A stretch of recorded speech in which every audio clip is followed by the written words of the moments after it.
Vale, pues en primer lugar nos gustaría que nos contase más o menos la posición de Izquierda Unida con respecto a las instituciones comunitarias, porque desde fuera puede parecer que quizá es el único partido más euroescéptico, pero en el sentido crítico, no en el sentido de rechazo.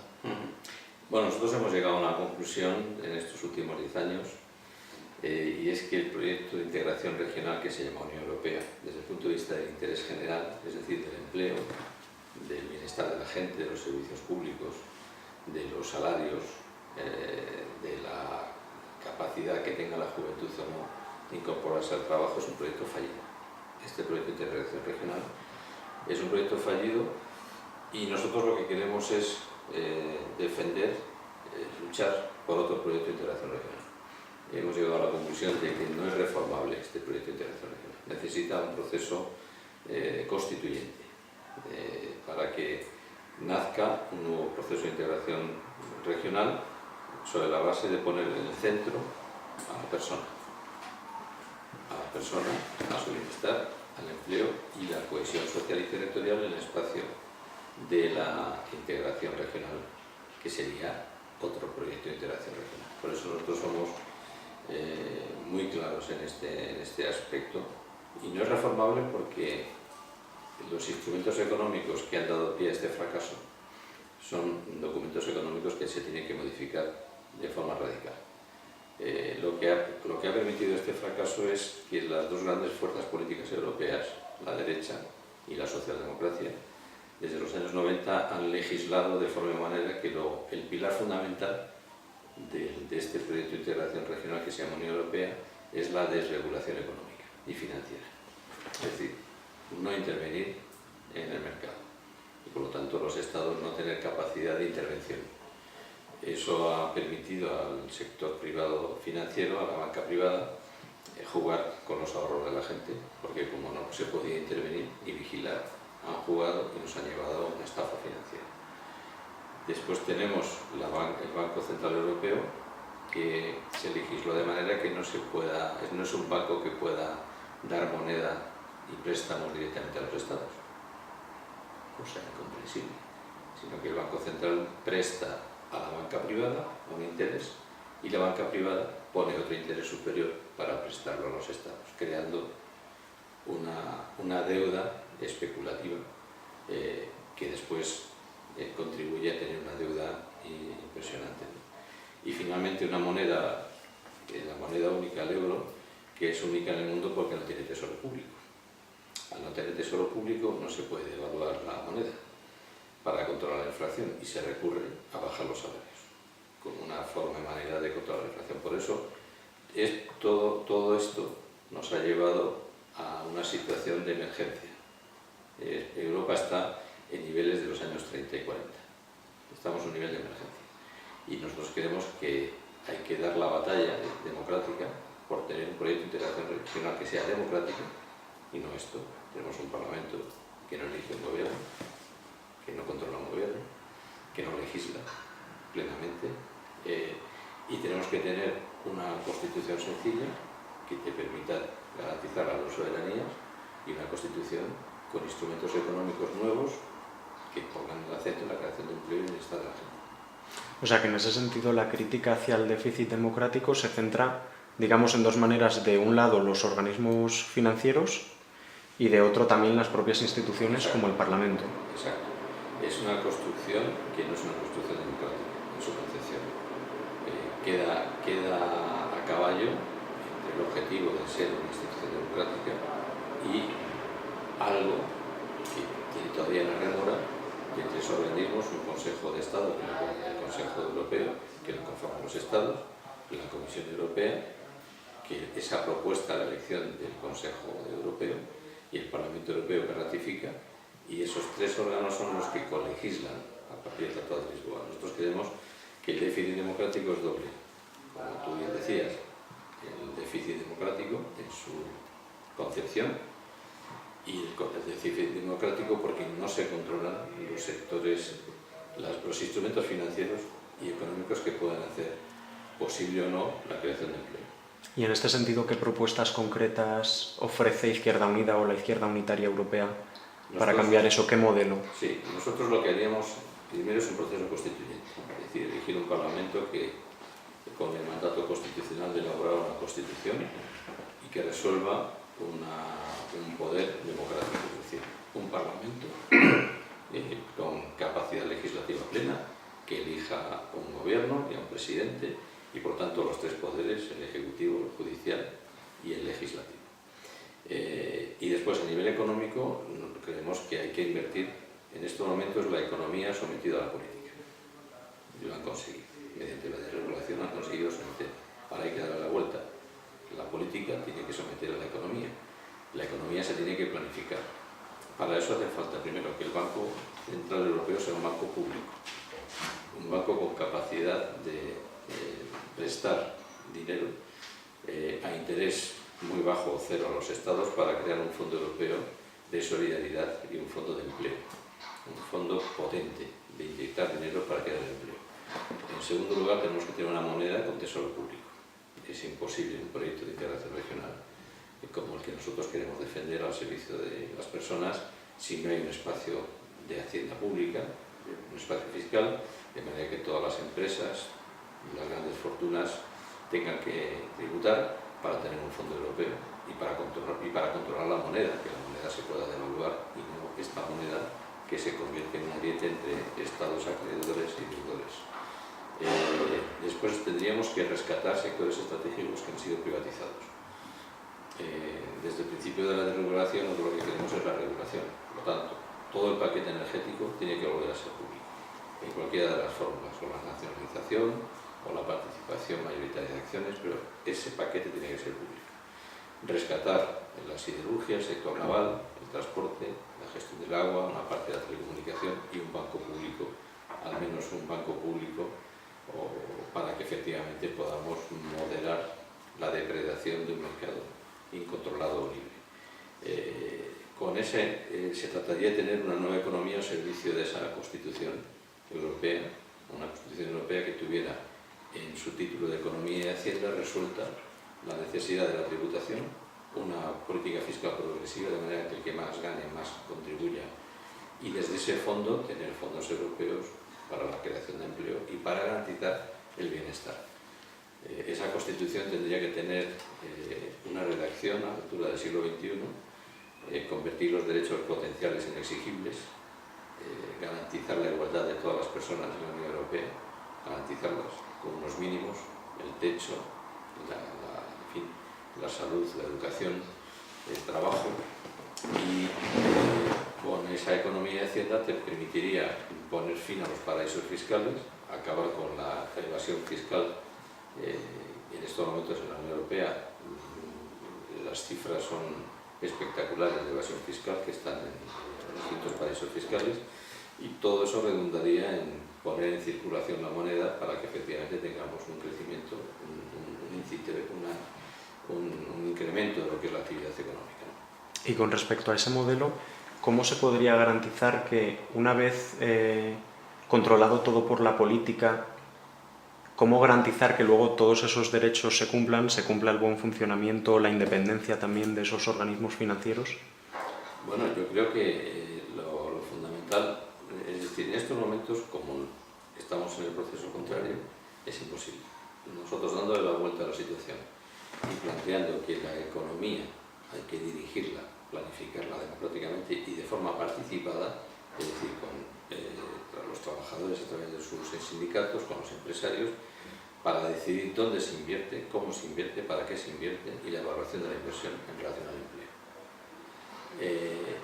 Eso significaría que, claro, la evaluación política se tiene que hacer en los parlamentos,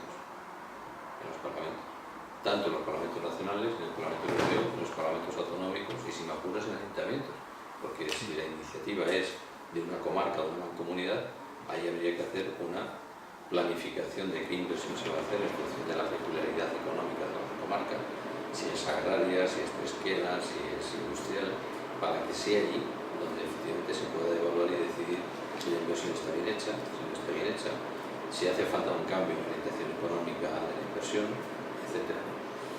Y después, en la Constitución por la que nosotros queremos luchar, tanto en España si se abre un proceso constituyente como el que queremos, como en Europa, es incorporar nuevas figuras que hagan posible que el ciudadano cada vez esté más cerca de las decisiones políticas. Por ejemplo, nosotros plantearíamos una nueva figura que es el revocatorio del cargo público. Es decir, un cargo público se presenta con un programa. Ese es su contrato ante la sociedad. Si llega al poder y hace lo contrario de lo que se ha comprometido, la Constitución por la que nosotros luchamos permitiría revocar ese cargo público, retirarle la credencial alcanzada y ponerle de otro partido, no de su mismo partido, pero no esa persona porque estaba incumpliendo el programa. Otra figura muy importante es el referéndum vinculante. Nosotros creemos que en el siglo XXI hay determinadas decisiones que deben de ser sometidas a referéndum, pero no un referéndum consultivo, sino vinculante, y lo que decida la ciudadanía, eso es lo que hay que...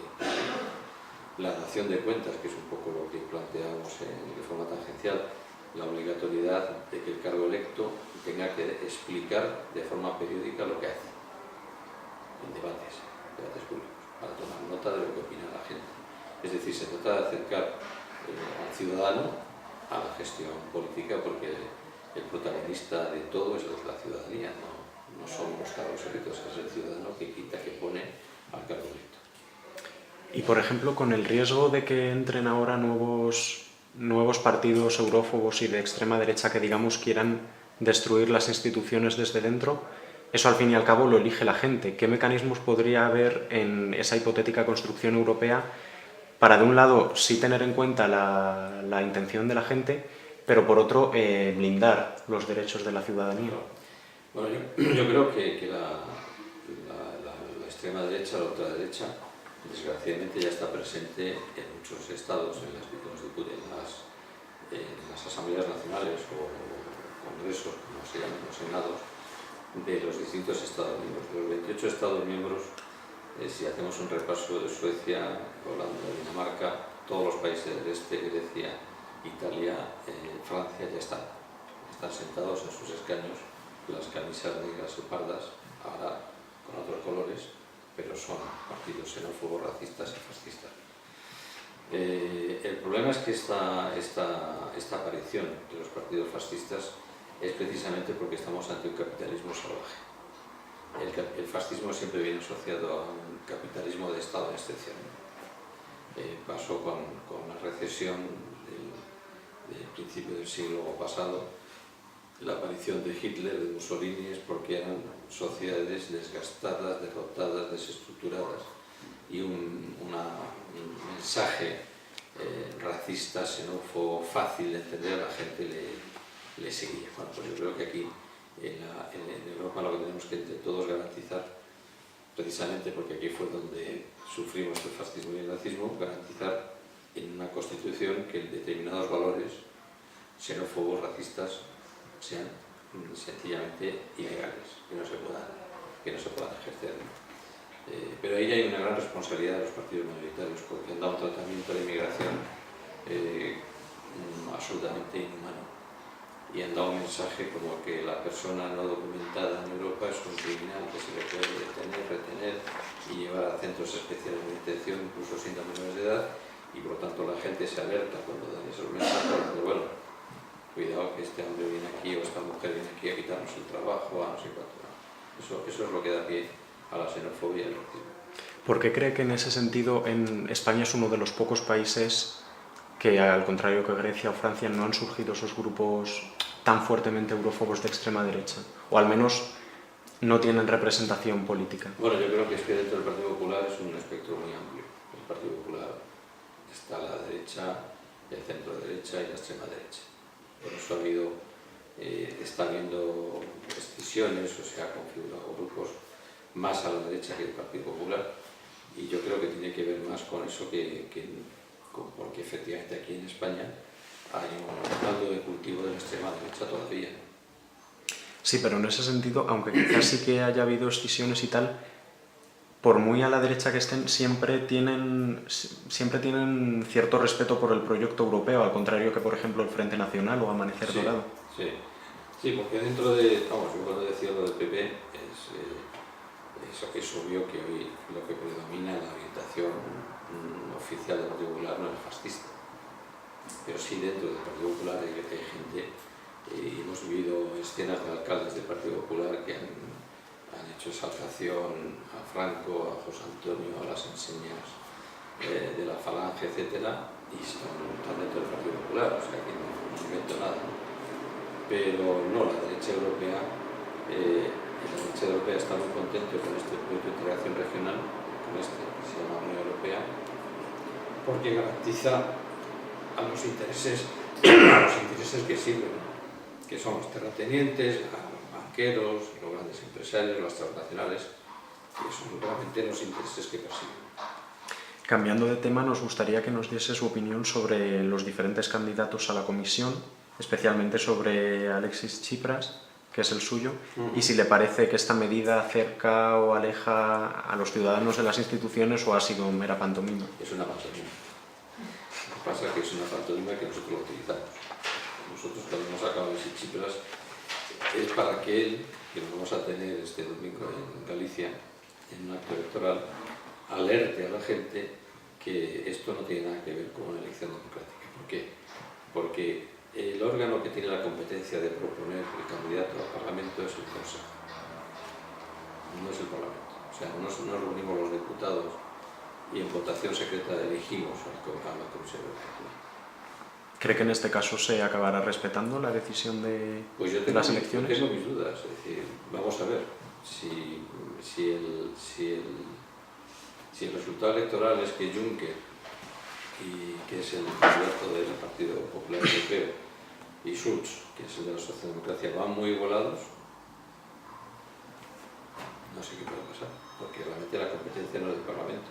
El Consejo Europeo deliberaría y en función del resultado presentaría un candidato que podría ser cualquiera de los dos o otro. Y por lo tanto nosotros por eso creemos que es una pantomima, es decir, lo lógico en un proceso realmente democrático sería elegir un Parlamento y el Parlamento elegir su gobierno para controlarlo.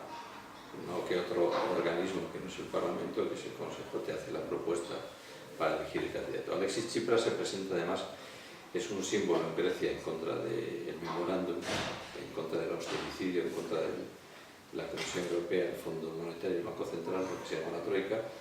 Es un símbolo en Grecia, es un símbolo en el sur de Europa. El sur de Europa intervenido, expoliado, violentando a la gente en los despidos, en los desahucios, y por eso lo hemos puesto ahí, para defender una alternativa diferente, otro proyecto de integración regional diferente. ¿Y qué opinión le merece que, por ejemplo, el mismo Tsipras o Juncker no se presenten al Parlamento Europeo en sus diferentes países? Bueno, pues porque en nuestro caso lo que queremos poner en evidencia es que es un procedimiento que no se ajusta a lo que nosotros querríamos, ¿no? Y porque conforme al tratado no tienes por qué ser diputado europeo para ser presidente de la Comisión. Y los sondeos apuntan a un aumento de votos a los partidos no tradicionales en los que entraría la formación de Izquierda Unida. ¿Son optimistas con respecto a los posibles resultados? Nosotros somos moderadamente optimistas porque a nosotros nos gustaría tener la mayoría absoluta. Pero como eso parece que va a requerir todavía más tiempo, pues somos optimistas, moderadamente optimistas, porque es verdad que la gente nos va a dar más confianza. Yo creo que la gente cuando vota y te da más confianza y multiplica tu confianza es porque te está diciendo, te está animando a que sigas persiguiendo. Y nosotros somos muy conscientes de que iniciamos un ciclo electoral. Para nosotros son muy importantes las europeas, pero todo lo demás que viene a continuación también, porque queremos cerrar un ciclo. El ciclo viene municipales, autonómicas e